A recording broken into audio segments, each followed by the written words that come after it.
গরু দুটো আনছি, একটা বিক্রি করছি অলরেডি 800 বেচা কিনার মতো যাইতে থাকা। একটা আনছি 1,50,000 বিক্রি হয়েছে, আরটা রয়েছে অলরেডি বেচা কিনার মতো। ভালোই মোটামুটি, খারাপ না বাজার, মোটামুটি আছে, এই ভালো নেই খারাপ না। আমার পালার গরু আনছি, খামারি গরু। এমন তো মোটামুটি বাজারটা সীমিত আছে, না চড়া না দুম, কিন্তু আপনার প্রচুর পরিমাণ উৎপাদন আছে, কাস্টমার আছে। তো মোটামুটি দাম বলছে দিনের কাছাকাছি। ইতিমধ্যে বাজারের মধ্যে প্রচুর ক্রেতার আগমন করছে, বিক্রেতা বাইরেও ব্যাপারী বাইরেও আশেপাশে আছে, দ্রুত আইসে পড়তেছে। বাজার ইতিমধ্যে জমে গেছে, বেলা বাড়ার সাথে সাথে আমাদের আরো বাড়বে। যমুনা স্মার্ট রেফ্রিজারেটর, স্মার্ট লাইফে স্মার্ট রেফ্রিজারেটর।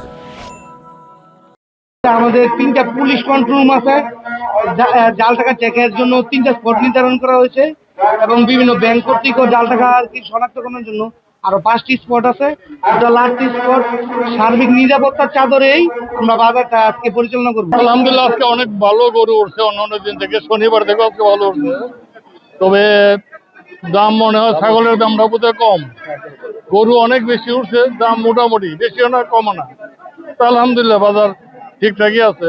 আমি এই গরুটার দাম বলছি, উনি বলছে 1.5 লক্ষ টাকা, আমি বলছি 1,25,000 টাকা।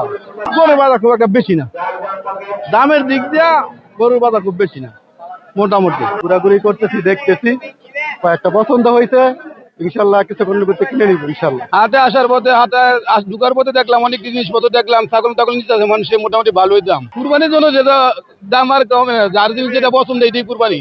কুরবানি আল্লাহ রাস্তা দিব, বেশি আর কমে কিন্তু কথা না। গত বছরের চাইতে এবার দেখতেছি হাটের বাজার খুবই মানে বলা গেল যে দাম কমের মধ্যে ভালো মানের পশু পাবে। প্রচুর পশু উঠেছে কোরবানির হাটে, প্রতিটা জায়গায় দেখলাম, এখনো ক্রয় করা হয়নি, দেখতেছি ভালো গরু উঠেছে, ভালো ছাগল উঠেছে, আশা করি ভালো বেচে কেনা হবে। যে গরুর হাট এবং খাসির হাটের যে অবস্থা, তাতে মনে হয় আমরা ক্রেতারা জিততেছি। আমি একটা 40,000 টাকার একটা গরু কিনছি, এটা অবিশ্বাস্য লাগে। এটা পালতে অনেক টাকা খরচ হয়েছে তাদের, এবং দূরের থেকে নিয়ে আসছে। খাসির অবস্থা এরকম, খাসি কিনলাম 18,000 টাকা দেয়, আমার কাছে ভালো লাগে। কুরবানির জন্য দুইটা কিনা হয়েছে, দুইটা আমরা 42,000 টাকা কিনাও পালা। বাজার মন্দ ওই কিছু কিনতে সাজি, কুরবানি লেগে যারা ওই আজকে কিনতেছে আর অনেক সস্তায় কিনতেছে। হাটটা বাংলাদেশের ভিতরে অন্যতম বড় একটি হাট।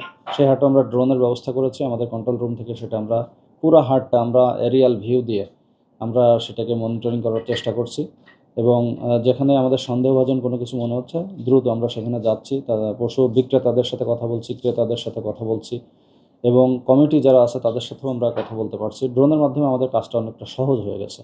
ইনশাল্লাহ এবারও আমরা গরুর ট্রাকের যে ছিনতাই, চাঁদাবাজি অথবা যাত্রীবাহী বাসে অথবা যে কোনো পণ্যবাহী ট্রাকে যাতে এই ধরনের ঘটনা না ঘটে, সেটার জন্য আমরা সর্বোচ্চ তৎপর রয়েছি।